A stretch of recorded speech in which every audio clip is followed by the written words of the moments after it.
Thanks for coming. As always, not really as I don't want to take it for granted, but I want to thank our student body and our fans for being there and showing up and hanging out. Maybe we got a little drizzly, so we appreciate that.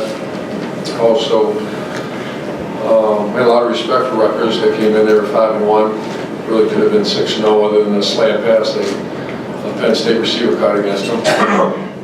So, pleased with the get out that we got out of the locker room fast, 14-zip, and that's a good sign. That's several games right in a row. So I'll answer any questions for you. Front row right, Tim?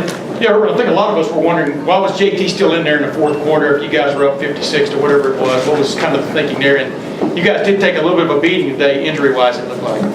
Yeah, the one that really hurt was the Jacoby Moore, right? We have known Joe Hale hurt his back. And so we were down to, we put Gatsky, a young man, who's a great kid, and it was a walk-on. Just having a real depth. Brady Taylor hurt his shoulder. Marcellus wasn't allowed to play today, and so we're just right now we got a little depth issue. JT, Barry, that's a conversation I had with Tom. I can't remember the conversation other than once again he's still a freshman trying to get as many game reps as he can. Far left, Austin? Urban and J1 touched it a few times. They've had the touchdowns. It seems like every week you're adding to this offense and still growing. Does that feel that way to you as well? Like you're adding more pieces even with the players? Yeah, it sure does. Sometimes like Evan Spencer, we had a couple of plays designed because we have to get him. He's probably practicing our best as a wide receiver. But the one thing about our style of offense, really everyone's style of offense nowadays, in the spread sets, you don't say throw the ball to him because if they give away something else to open, that's where JT is so good at whatever the defense gives you, give him the ball. So we have a lot of pieces right now that deserve maybe a few more, but you can't really control that in the way we do our business. Front row middle, Todd? Urban, you came into this week saying you wanted to improve on the red zone offense. Your 6 trips there, 5 touchdowns. Another game where you've had over 500 yards of offense, more than 50 points. Is there anything that you feel like you guys can't do offensively? I'd still break this down offensively. When your quarterback has to scramble on a 4th down in the red zone, that's a good play by the individual. So we have actually we were trying to get Evan isolated on a Mike linebacker. We did, and we didn't score. So we got a little chat about that tomorrow and get better at that. So I still consider our red zone offense not as good as it should be. So that gives us something to really work on tomorrow. Far left, Doug? Urban, you guys have scored more than 50 points in 4 straight games. Now you've coached a lot of good teams. What do you need to do when you're playing like this now to make sure you keep playing at a high level in the second half of the season? How do you keep a team rolling? Well, I don't feel for 1 minute because I'm grinding the coaches pretty hard and on headsets, and we don't. The good thing is I just don't feel like there's a complacent attitude. Complacency is awful in this business and with the players. And I don't, because when you watch a film, we could actually play a lot better in certain situations.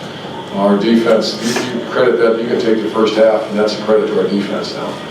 They took a team that threw 400 plus yards against our rivals and really played well, creating turnovers once again and getting the ball to the offense rather quickly. So I think there's a lot of things to work on offensively.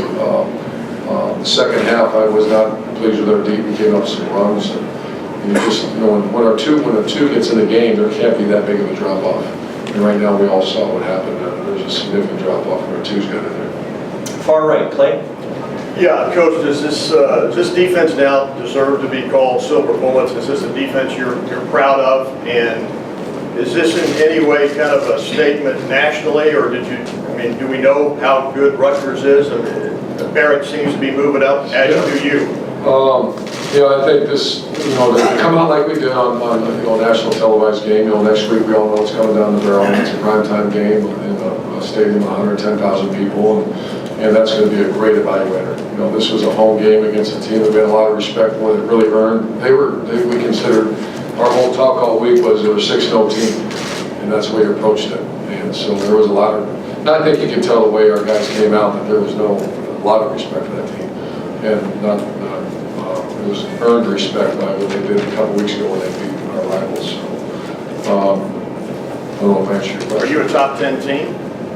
I think we are. I think we are, and I'm sure you're asking me to So someone will block it out and say, here's Coach Meyer Raven again. I'm not. I think we're tough. I don't really watch the other teams, but I think we're playing at a pretty high level right now. Far left, Bill.